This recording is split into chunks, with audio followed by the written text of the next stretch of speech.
and they all went out one night dressed like strippers, and you dressed like a stripper, and they had to raid, they assumed you were a... It's common sense. So if you don't want to be labeled as a gang member, then don't dress like a gang member. Somebody ain't going to believe me, so let me give some scripture. Because I said it was going to be biblically based, right? Let's go to 1 Corinthians 10 and 23. You got to stay in the Word. I said this thing is going to be based on the Word. So let's go to 1 Corinthians 10, 23. Somebody get it, read it.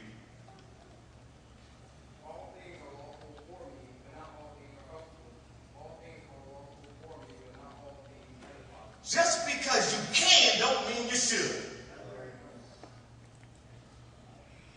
Now, Paul was dealing with some things here, talking about eating food and food that was sacrificed to idols and what. But Paul made an awesome discovery, saying just because it's lawful don't mean you should do it. Just because you can. Well, I guess you can dress like a hoe. I'm sorry. Can I say that in church? I didn't know. Okay. God, I cut it off. Sorry, let me add that. Just because you can dress like a gang member doesn't mean you should.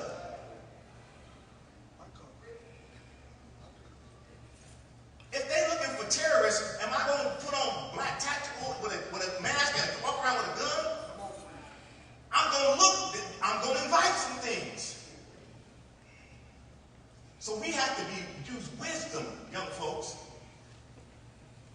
When we interact, when we go to school, it might be the fashionable thing to do. Pull our pants down, sag a little bit. I don't know, is they still sagging?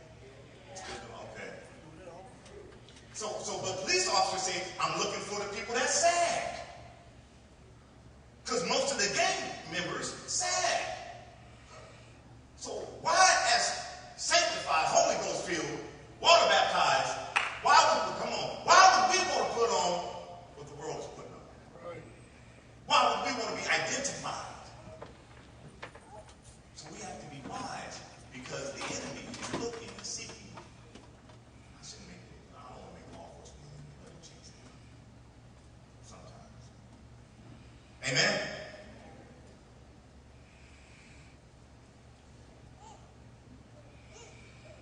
Detain versus arrest. Police may arrest a person if they have a warrant or probable cause to believe that person has committed a crime.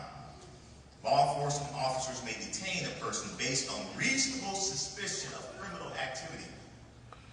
All penal codes are based upon generally case law. That simply means somebody took it to court and it went all the way to the Supreme Court, and the Supreme Court decided this is the law of the land. So at some point there was a decision made that police officers have a right to have reasonable suspicion. Now, what is reasonable suspicion? Very vague, right? Reasonable, I'm reasonably suspicious of you. Based on your act. And so police have to articulate in reports what that suspicion was. I drove by, I looked at the person, they quickly turned their head away from me. Is that suspicious or not? Depends, right? You might turn your head away because you're like, oh, please, man, they're the police. From the perspective of a police officer, a reasonable, it's a key word, a reasonable person would see the officer and say, good morning, officer. Depending on your neighborhood. Depending on your neighborhood. Where you live might be, hi, good morning, officer. Did I get that voice right? Good morning, officer. Reasonable. That's what they're used to. When I see somebody out driving down the street, they wave at me. I drive by you, you look the other way. You look the other way. What's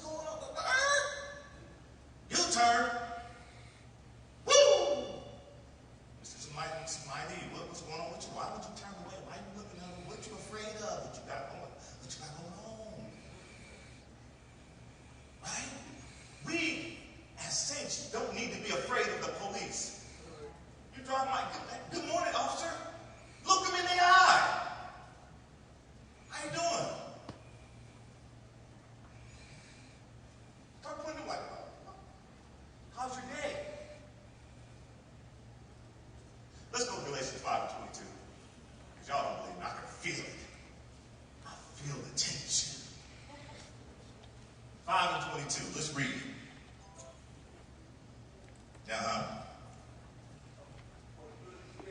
Yes. Joy, yes. Peace, yes.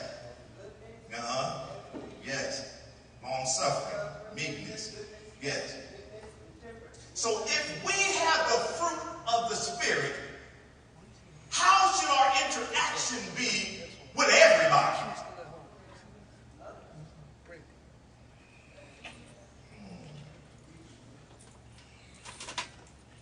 Not just the people we like, but everybody. We display the fruit of the Spirit. Love, joy, peace, long-suffering, meekness, kindness, faith, gentleness. That's how we operate all the time. That's just who we are. That exudes from our pores. When we walk into a building, people feel that. You ever walk into one of people, there's just something about you. I hope they say that. Let me turn this way when I say that. Have you ever walked? When you walk in a room, people should feel. They should feel something about you. Love, joy, peace. So that we extend that to police officers. Our problem is we want to be selective in what we display. We're selective. I like you. I'll display some love and joy and peace. I like you. We are the same color. I don't like you. You're a law enforcement officer, so I'm not displaying any love, joy, peace, long-suffering with you. But is that what God has called us to do? Did he say be selective? Listen, Jesus said, on these two things hang all the law and the prophets. Love the Lord thy God with all thy heart, thy mind, thy soul, thy strength. And then he said, and then love your neighbor as you love. On those two things hang all the law and the prophets. So really, the law, the foundation of law is love. The foundation of the law was love. So if we can't love those who despitefully what? Can you do that? Can you love somebody that despitefully uses you? One of my favorite quotes by iconic T.J. England. He said, everybody wants to be used by God until they get used by God. Everybody want to be used by God until they get used by God. See, everybody want to be the hammer, but don't nobody want to be the nail.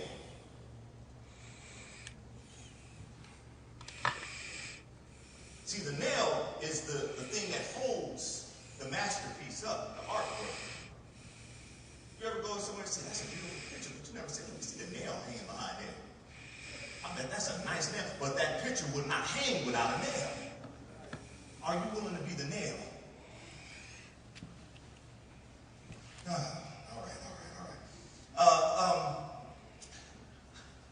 We don't even think, what if this officer, based on my interaction,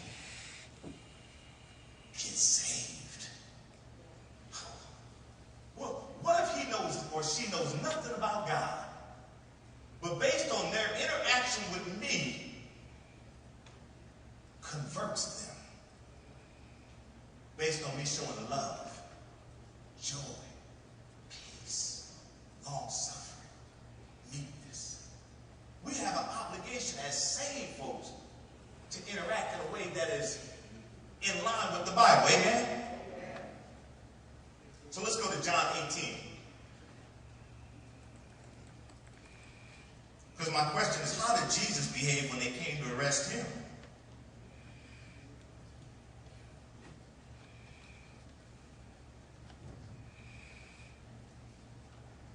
Starting at verse 1.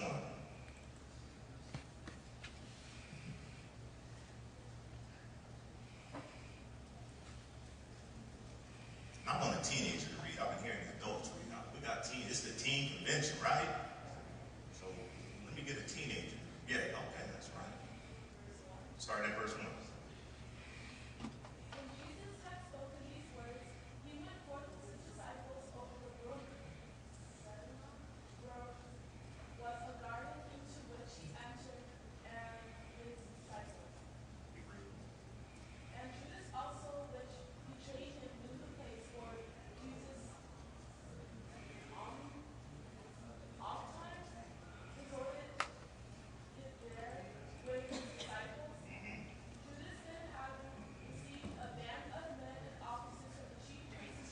Wait, what? Officers?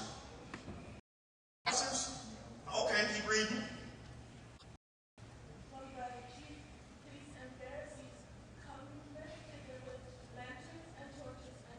Whoa, they came heavy. Lanterns, torches, and weapons. Okay, keep reading.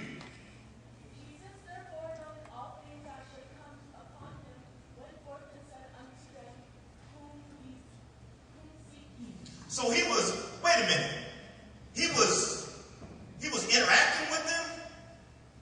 Okay. He was asking who you looking for. He engaged them.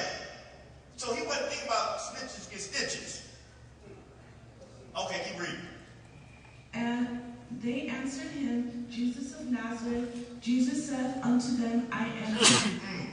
And Judas also, which betrayed them, stood with them. Keep reading. You read so good. Thank you. As soon then as he said unto them, I am he, they went backward and fell unto the ground. Then asked he them again, Whom seek ye? And they said, Jesus of Nazareth. Jesus answered, I have told you that I am he. If therefore ye seek me, let these go their way. That the saying might be fulfilled, which he spake of them, Thou gavest me, have I lost none. Yeah, keep reading.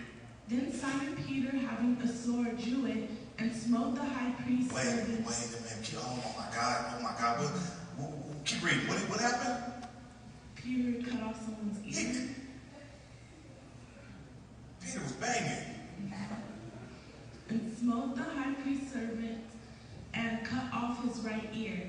The servant's name was Malchus. Then said Jesus unto Peter, Put up thy sword into the sheath. Thank you. Let's get. How did Jesus interact with law enforcement that came to arrest him? He said, I'm who you're looking for. We ain't got to have no problems. Saying we ain't got to be, this ain't got to be no violent thing. In fact, I'm the one. Let all these go. They have nothing to do with it. I'm the one you're looking for. You got a warrant? That's me. They had a warrant. But Peter wasn't really showing the fruit.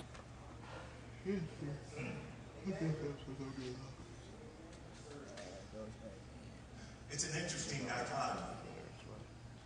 Imagine this. 911.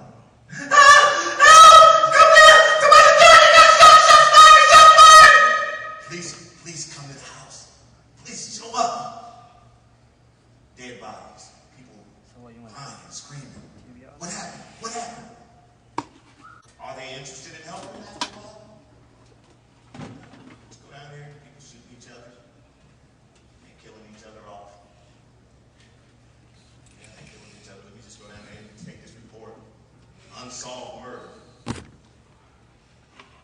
What is going on in Chicago?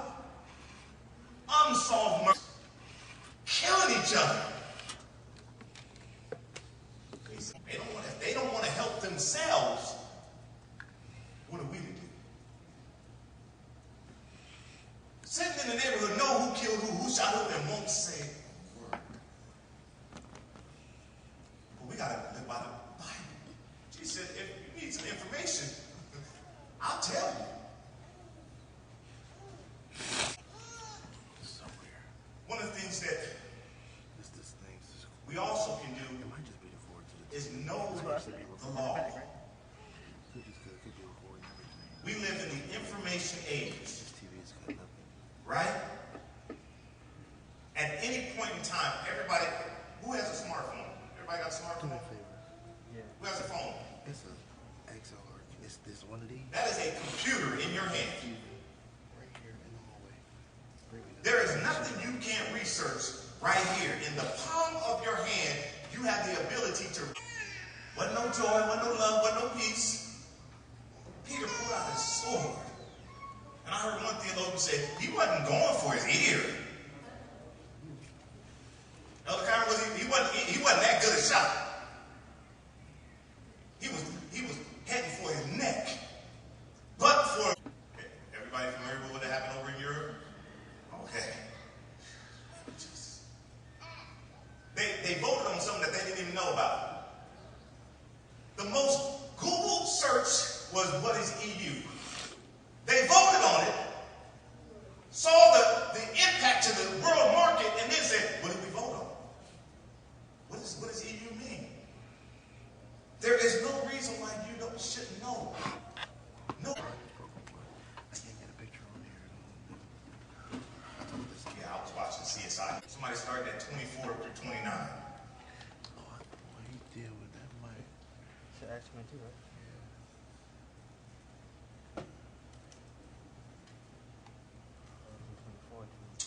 What young person has, what teenager has it? Somebody got Acts 22? I'll call him. We'll call when you like. All right, yes. Yes. Put the mic on. Put the mic on. He got the wireless mic. For the person that's he's supposed to have a wireless mic. Make sure it's not popping. Oh, the wire one? Can you give me that one? Yeah, no, you already got it. Okay, I turn on the up there. Just turn it on right here. I can't because it was Did he give him the mic? You already gave it. Oh. So they were about to beat Paul. You're not holding? Of course. And as they tied him up, Paul knowing his rights, Paul knowing the law, just casually asked the officer, I don't mean to get you in no trouble, partner, but can you beat a Roman soldier? Can you beat a Roman citizen? The Bible says the Roman citizen soldier stepped back and was like, are you telling me you're a Roman citizen? Yeah, that I am. Boy, they took that robe off him so quick. I say that to say, know the law. Be aware of your rights. Understand what an officer can and can't. Project, and we're going to initiate department-wide body-worn camera shortly. So the officers, deputies, when they get a call, they're pulling up, they turn it on. Their job now is to start recording. Do you know why departments went to that? One, it was an outcry by the citizens, but more oftentimes than not, the departments found this is actually exonerating us. We have more cases that show the officer was in the right. The officer did exactly what he was supposed to do. The citizen was lying. So departments are like, yeah, we want body-worn cameras. You need to know, more than likely when you were being contacted, it's a body-worn camera. So now, how does that play into you? If you don't display the fruit of the Spirit, when they begin to play that in court, who looks like they're in the right and who looks like they're in the wrong? If you are foul-mouthed, disrespectful, resisting, how does that play in court and say this officer was mean to me? Anybody heard of the term jury nullification? Now I'm giving you some terms today, so I want you guys to have people remember these. Jury nullification. What that means is a case where a young lady driving in Texas gets pulled over by an officer. If you break that down and watch it from a rational, logical perspective, you can see where it immediately starts going bad. The officer walks up to the car, very polite. I thought he started off wonderful. Good afternoon, ma'am. How you doing today? That's how officers should approach you, not license and registration. How are you today, sir? He starts off right.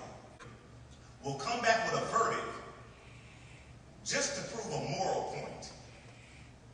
They might declare somebody not guilty, even though they're guilty, to prove a point how bad the officer was. So she doesn't say much. Gives your license, give registration. She says, I thought I gave you my ID. Takes it, goes back. Comes back and says, here's your ID, here's your registration. Then he asks her again, are you okay? This is where we have to be wise. Because I see it almost as a bait. She says, well, no, since you asked him, no, I'm not okay. I haven't done anything. This is ridiculous. You got up behind me. I moved over just so to let you by. Then you pulled me over. So, no, I'm not having a good day. Then he says, you finished? She says, you asked me. Do you see this? She's like, you asked me. Why do you ask me if I'm finished? Then he says, can you put out your cigarette? She said, I'm in my car. Why I gotta put out a cigarette in my car? He opens the door, step out of the car. And we know the history of that. So how do we, as saints of God, put into that same situation interact?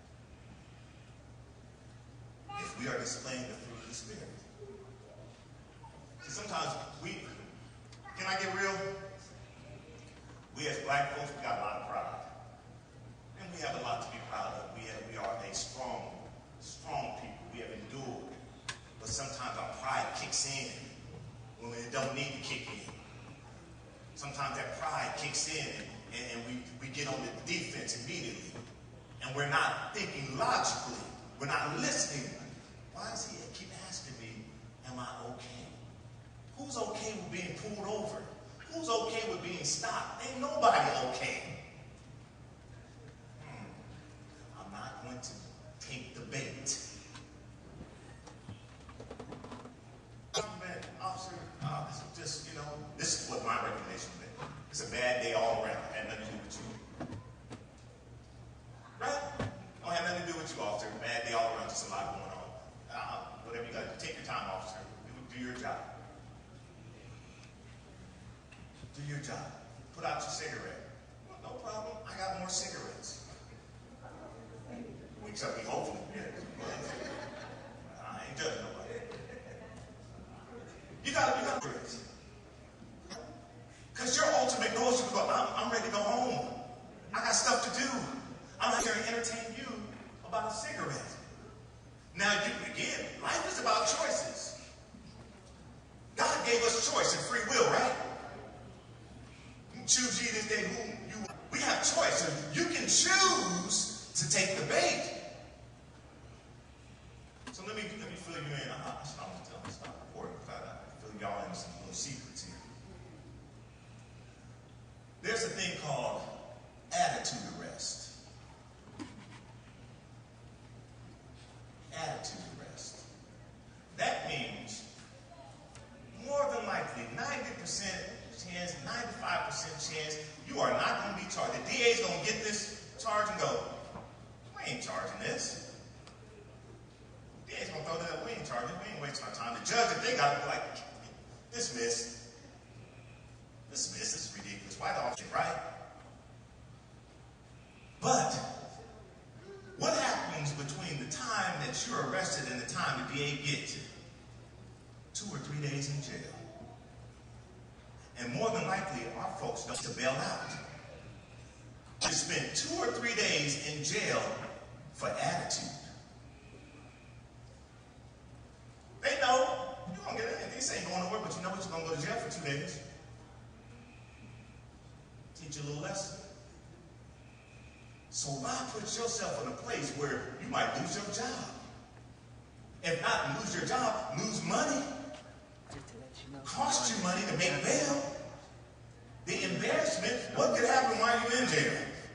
Where we have Tuesday Bible night. It's a lot of stuff, right? It's a lot of stuff that now you put yourself into because of attitude. Right now they sleeping it up. That we shouldn't have anyway because we saved. I gotta keep coming back to that. Yeah, Deacon White and Stephon. You gotta be wise. That interaction. Hey, how you doing, officer? Good. How's your day? I like to put them at ease. I roll down my windows before they even get up there. I roll them all down off the windows so they can see. They're walking them out. They're talking to them. I seen like white stuff on here. As they walk the windows down. So they can see, looking in. So there's no, I saw somebody moving. No, you didn't. I put my hands up on the steering wheel. I can try like I don't have my hands down here and playing with my phone and do. The hands are dangerous with cops. With your hands, we want to see your hands. Put your hands on that steering wheel. How you doing today, officer? How's your day? See, this is just me. Because I'm the same way when I go to a restaurant and somebody got to cook my food. I can't stand going to play get attitude with the waitress before I get my food. What are you doing?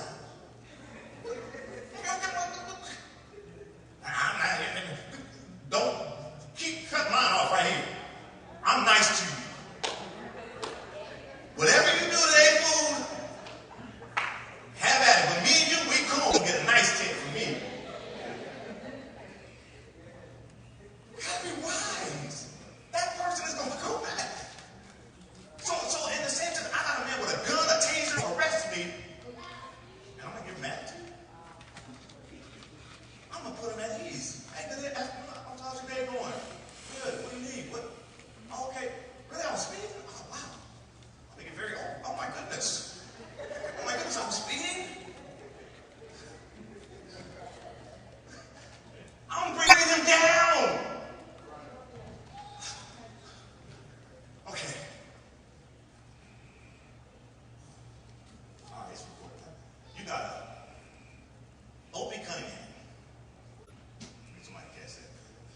Never had interaction with black folks his whole life. All he knows is what he's seen on TV. Is the interaction he's had with people, and it's negative. Some people don't like police because the only interaction you've ever had has been negative. You've never had a positive interaction. So your perspective of cops is negative because the only thing is during a negative, adverse interaction.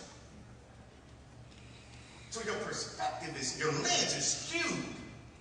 The same can be said about police officers. The only time they deal with black folks is when black folks are good. So now every time they see a black person is every time. So when they walk up on you, it's, I got this all in the back of my mind. Our job is de-escalate that. De-escalate that. Bring you down, bring you down, bring you down. It's my life.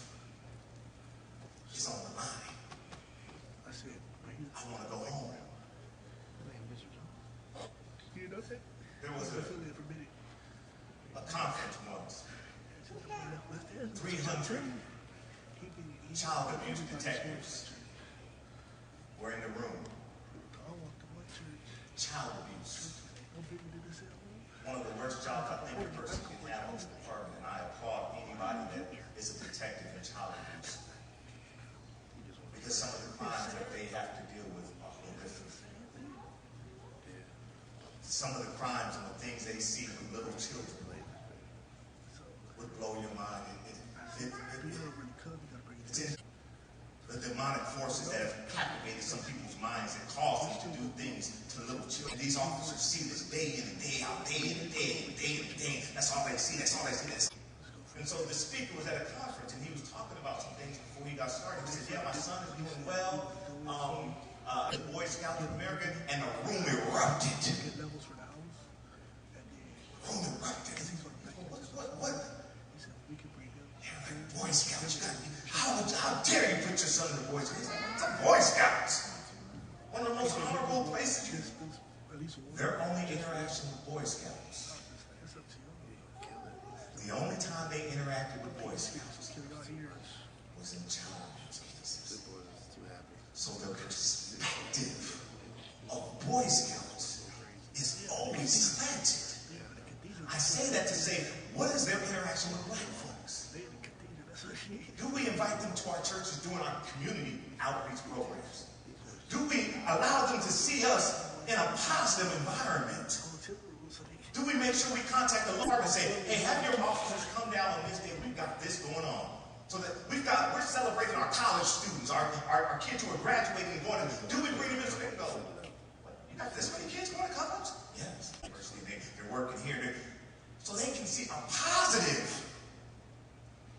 But if we never introduce them, then how will they know? Because they see it in their communities. They see it in their places. So we have to change that perspective. I want to leave us with this.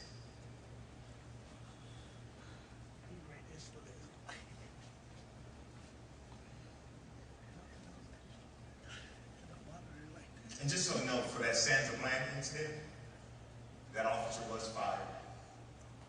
He lost his job, and he was indicted for perjury by the grand jury in Texas. Amen. He was indicted for perjury for the lies he had submitted into report as related to that arrest. What if you are being treated brutally? What if you are being treated unfairly? You got to know how to attack that.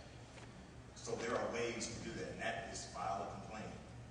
You call Salmon initiate an internal affairs complaint. There are advocacy groups. There are citizen law enforcement groups. There are the ACLU. There are NAACP. There's NAN, National Action Network. There are that can act on your behalf. So let me I gotta educate this. You know, one of the most powerful groups that I've seen in law enforcement that gets things moving and happening when it relates to their constituents, the LGBT community. Wow. They pick up a phone, people hopping. Let me kiss and lie. They vote. They vote. Most of your politicians want to know, who are my constituents? Who are the people that will vote me in and vote me out?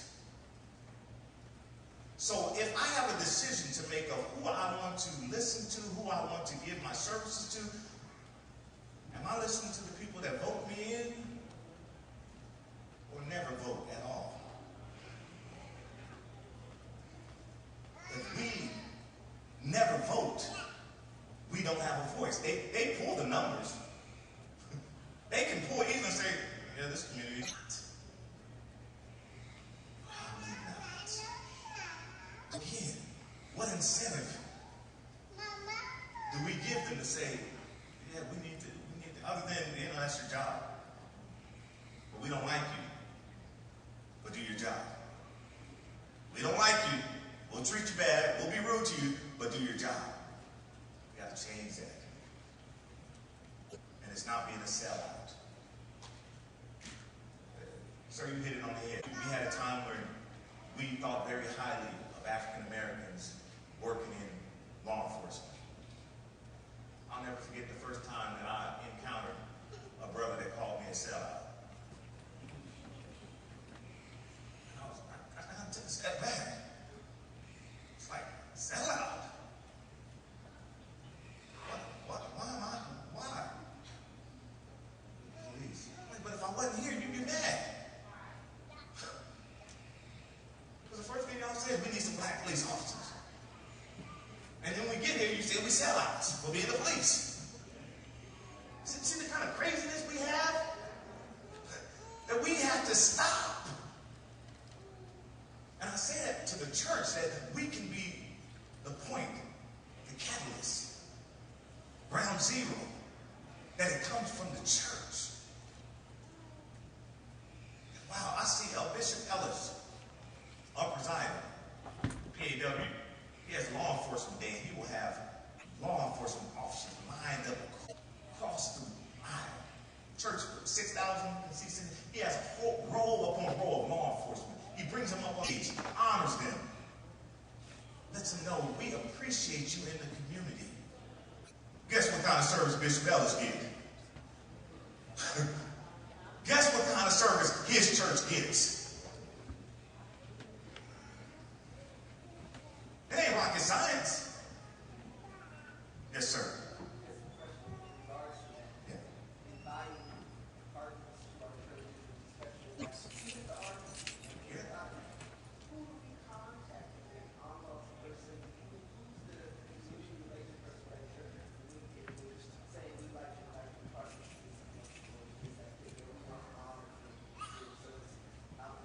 Great question. Usually you reach out to every department generally has a public information officer, PIO. So you contact your PIO, they will contact whatever area or jurisdiction that maybe that officer works in and says, hey, who's the community officer working in that area? And they will get some officers together and say, trust me, if you invite, they will come. They love to. Our department loves to get invited. Especially inner city or something like that. Oh, that's great for a lot. They want to show, look, bring the cameras out. They want to. So if you invite them out, oh, they'll come out. You got to invite them. And then you begin to build that relationship with them. And when you have something going on and you have a problem, they'll know. Oh, yeah, that's a great pastor over there. That's a great church. And then guess what? When we as pastors and leaders and speak on behalf of one of our constituents that has to go to court or something, you've got some credibility. You've established yourself with law enforcement. You're just not some pastor showing up. Who are you? My son, I love him, 20 years old. He should be here, but he's going through that phase. Pray for him, Dr. Benson. Pray for him. Yes. In that phase, he's 20 years old. He think he's grown. So he's a lot like me. I can't even get mad at him because I was the same way when I was 20. I need to call him. Is there any way you can give me information? Not only will I give you information, don't you worry about it. We got it. Based on how we interact as godly people. Galatians 5:22, as we display the fruit of the Spirit. We cannot have that dichotomy going where I'm saved, but I'm not acting saved.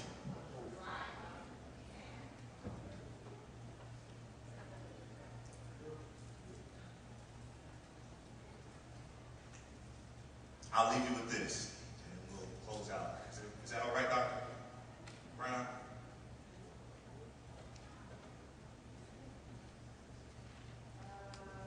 And I'll open up for some questions. Okay. Somebody from Total Deliverance, give me 1 Peter 2:9.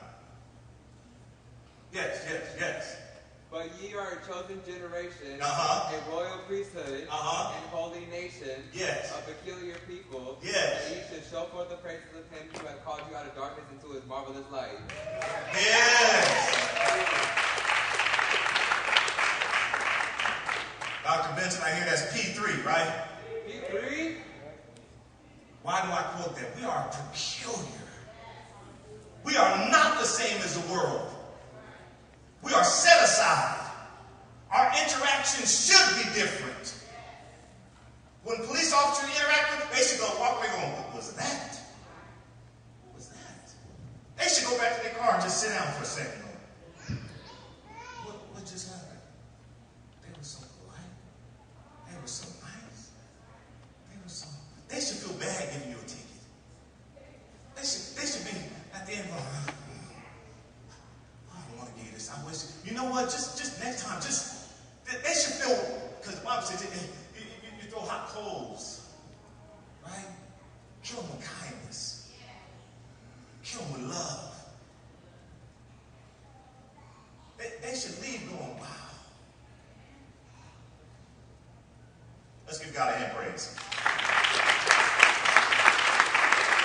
will open it up for questions. If I can't answer, I'm just going to say, I don't know. If I can, then I will answer. Any questions you might have as it relates to, maybe you had some interaction with law enforcement and you want to know, hey, was this right, wrong? Did I handle this right? Yes, ma'am.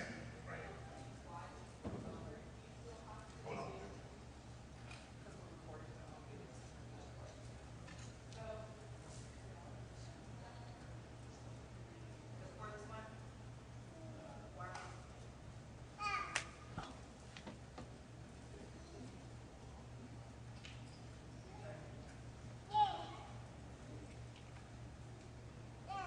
Well, you as a preacher, kind of like that, okay? But he has a heart. And it was this young lady who had tried to commit suicide. He came home one day and said, Dad, she's homeless. She has nowhere to go. And I'm a pastor. And I'm a law enforcer. What am I going to say? You ain't coming in here. I said, okay. I don't know this little girl, but okay. And so she's living with us for a while. Here's the thing.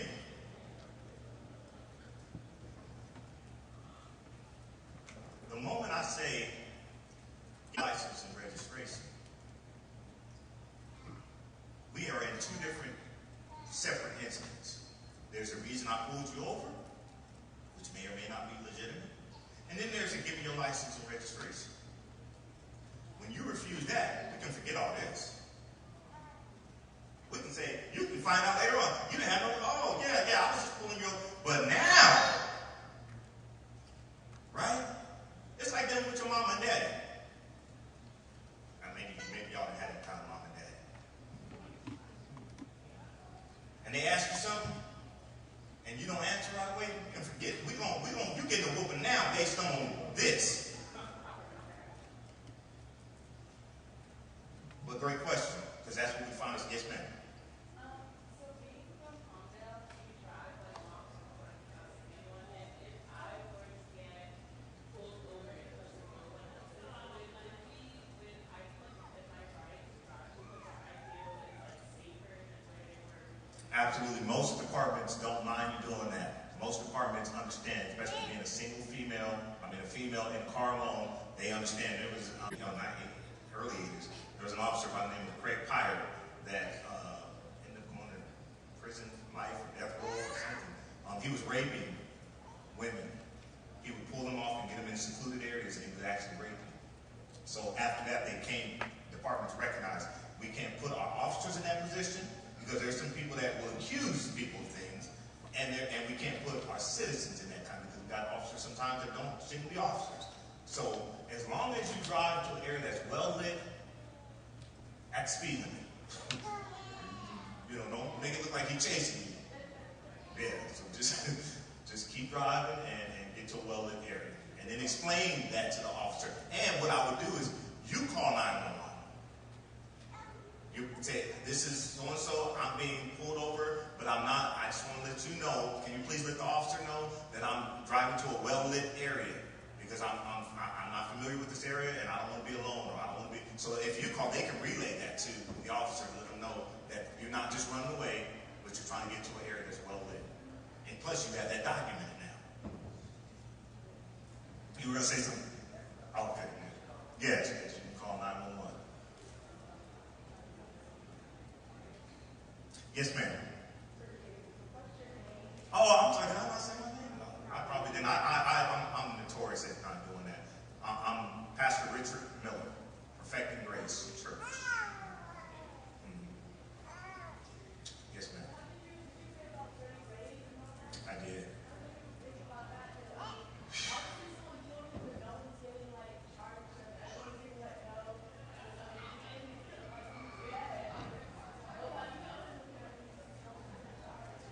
Yeah. Are we still recording?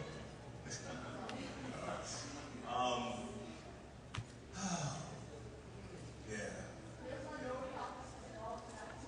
Yeah. Yeah. That is a very interesting case. There are, unfortunately, things that you can prove and can't prove. There there's a certain amount of deference that the law gives officers.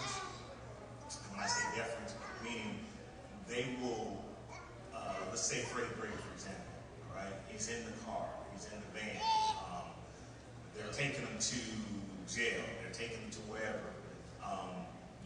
Is it reasonable? Again, we go to that word reasonable. They begin to say, is it reasonable for an officer to have known the condition that he was in? Maybe, maybe not. So is it reasonable to assume that, and based on, I don't know all the details, I don't know what testimony they gave, I don't know what reports they said, I don't know if they said he was yelling out in pain, or was he just quiet, was he just laying on the floor? What was the assessment? How many times do you see somebody laying on the floor in a van? Those officers might say, every day. Every day we put people in the van, they fall on the floor and lay there. That ain't nothing new, officer. So you have all these dynamics that we don't know. To the average citizen, it looks shady. Like this man got in a van, he seemed to be hurt when he got in, and next you know he's dead. What happened? So from our perspective, we're like, you should have stopped. You should have got the, if I was there, you might have called the ambulance, you might have got paramedics going. But yeah, I would say I was surprised that there were no convictions. But that's again just looking from a very surface view, standing way outside and not getting into the details and having the reports to read and assess. So.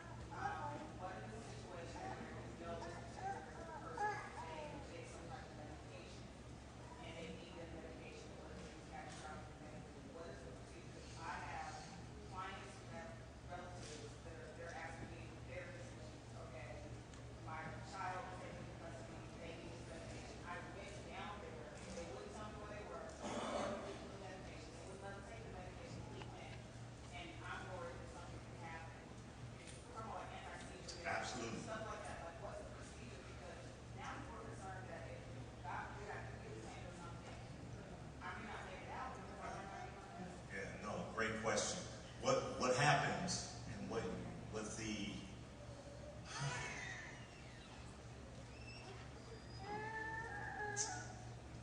conflict or the struggle for departments is this. You have someone that comes in. All right, I'll take my jails, right? We book 90,000 people a year. 90,000 people come through the doors of our jails. 90,000 people, what percentage out of those people come in and say, I take medication? Thousands. What percentage of those really don't take that medication? They just want to keep their high going? Thousands. So what we have to do is now, you say you take that medication, great. We have doctors who will, not only we ask you for a release of information so that we can contact your doctor, but then we have our doctors assess you to make sure that that's the right medication, because now the liability is on us. The moment you step into our jails, we don't care what you say, if you take it and it's bad, it's on us. So the liability now becomes, because it's us, we now have to properly assess it. So that unfortunately can be delayed because we already got 5,000 people in our jails that all want to see the doctor. So it's not like, you walk in and get to see a doctor day one. It's like, okay, you saw the nurse this day, first stage, second stage, you'll see the doctor in 3 days. But if you got seizure medication, and unfortunately sometimes what happens is they have a seizure and that puts them to the front of the line. Yeah, that's just reality. Now, the goal, obviously, is we want everybody, if they have medication, our goal is, in fact, we just connected with a system called the Beacon system in San Diego, which means electronically we can tap into hospitals and their medical records, which we haven't been able to do. So now our nurses can actually, while they're walking in, tap into their medical records and say, let's get it to them. So, and that's been long overdue, but we're there now. So I don't know how it is in LA or other areas, but we just last year were able to tap into that system. Yeah.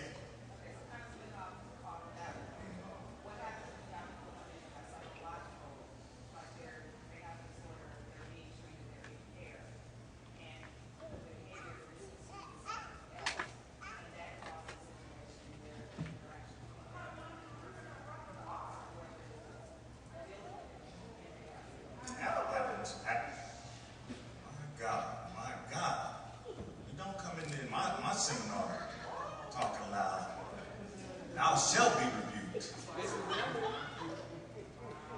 Hi, honey. Hi, baby. So yes. Starts one on the outside. Hopefully they've got a PERT team that can record. PERT is our psychiatric emergency response team. It's a mental health clinician that is partnered with a police officer in the field. And this mental health clinician rides with the officer, and when they have these interactions, or they get a call, they say, the police officer says, this person I'm interacting with, something don't seem right. Can you show up? They show up and go, yeah, this is possibly 5150. This is possibly some issues. So let's get them. So once you start that ball rolling, it changes the whole dynamic once they hit the jail. Because now we've already got a mental health assessment saying, here's a problem. Aside from that, if the officer just thinks you just acted out, you're not crazy, there's nothing going on, we get there. Most jails then have a mental health component that the first registered nurse starts asking questions. Hopefully they self-report some things, because a lot of what we do is self-report.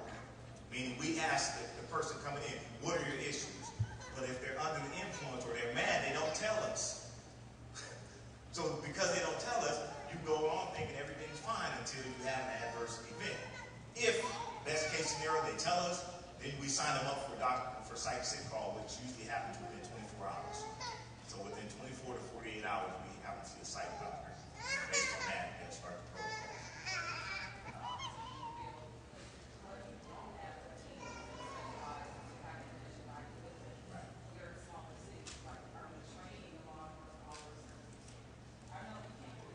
Right.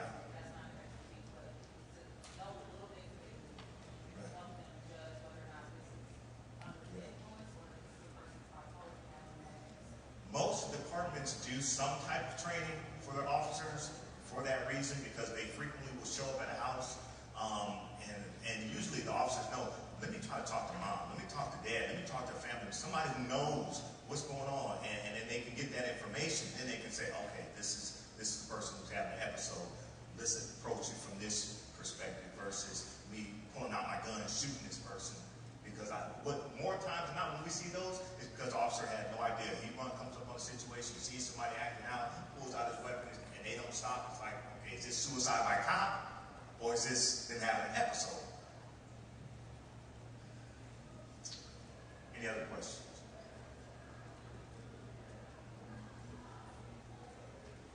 Yes, sir.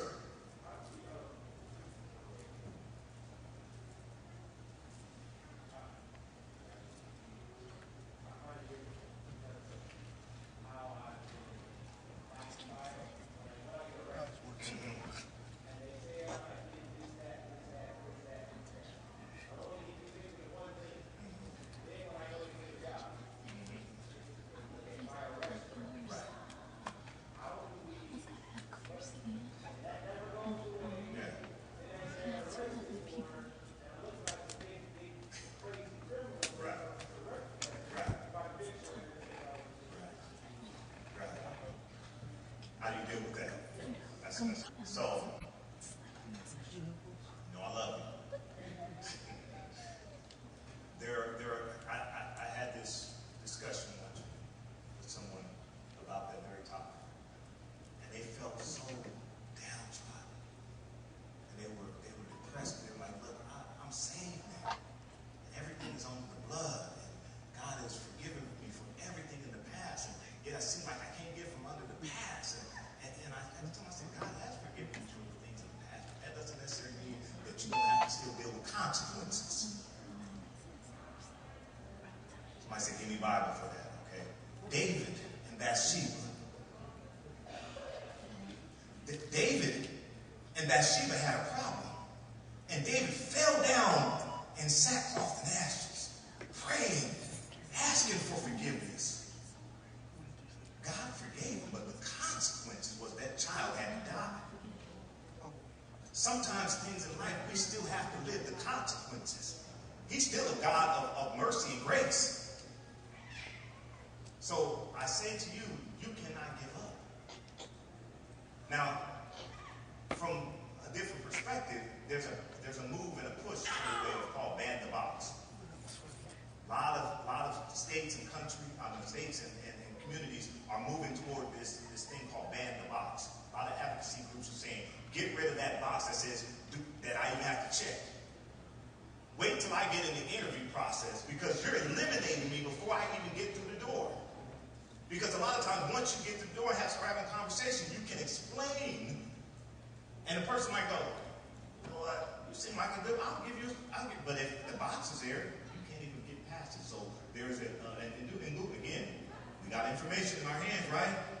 I want everybody to look up, ban the box. And if there's initiatives that need to be signed, then you sign it, because now you've got let's ban the box. Let's give our people an opportunity to get jobs. Amen? Yes, sir.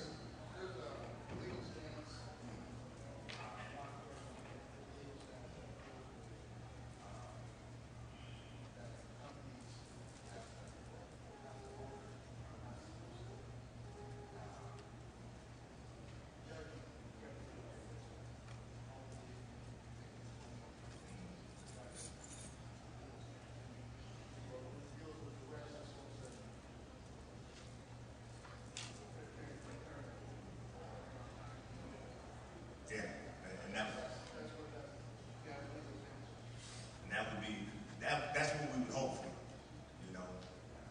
Unfortunately, you know, I mean, we got to push through just the skin color first. We got skin tone issues. We just got to get through skin tone. Then don't add the box on us. Yes, sir.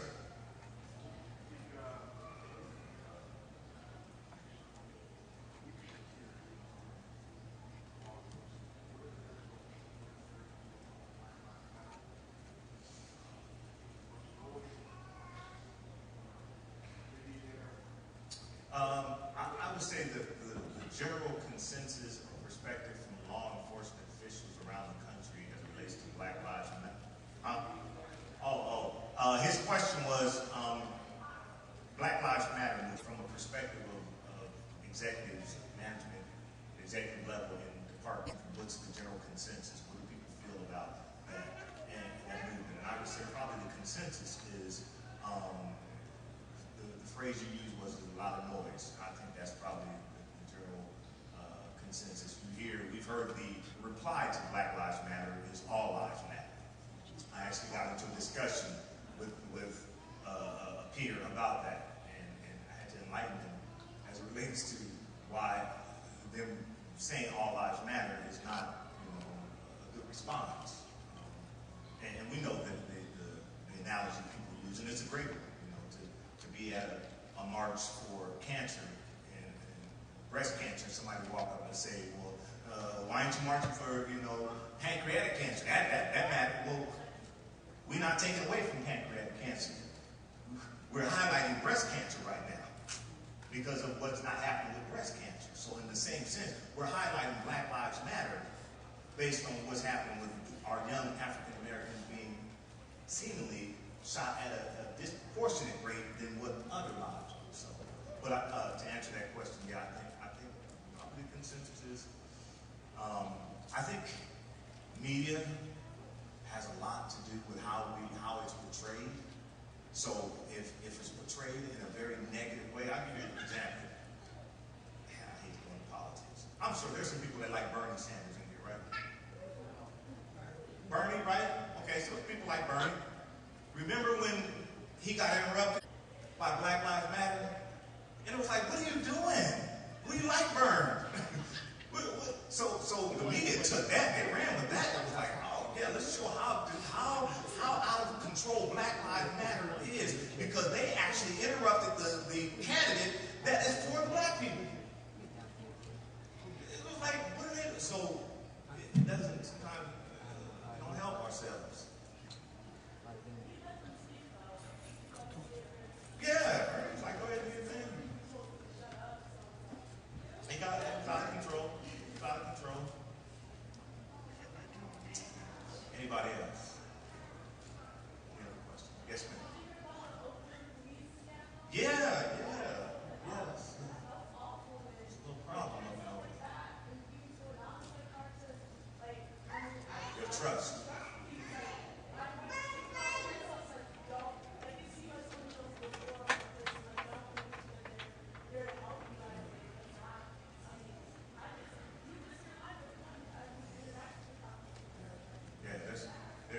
those situations certainly discredit, they tarnish the badge, they tarnish the shield. It is a horrible situation that's going on in Oakland. That is not the norm for most departments. But you don't need many bad examples to ruin it for everybody, right? One bad apple spoils what? But you know what? You never hear of the bushel that makes the bad apple get better. So you can't leave something in there. It has to be removed. And unfortunately, sometimes departments say, well, we're all, most of us are good. Yeah, but you still got one bad. And if you got one bad apple, you got to remove it.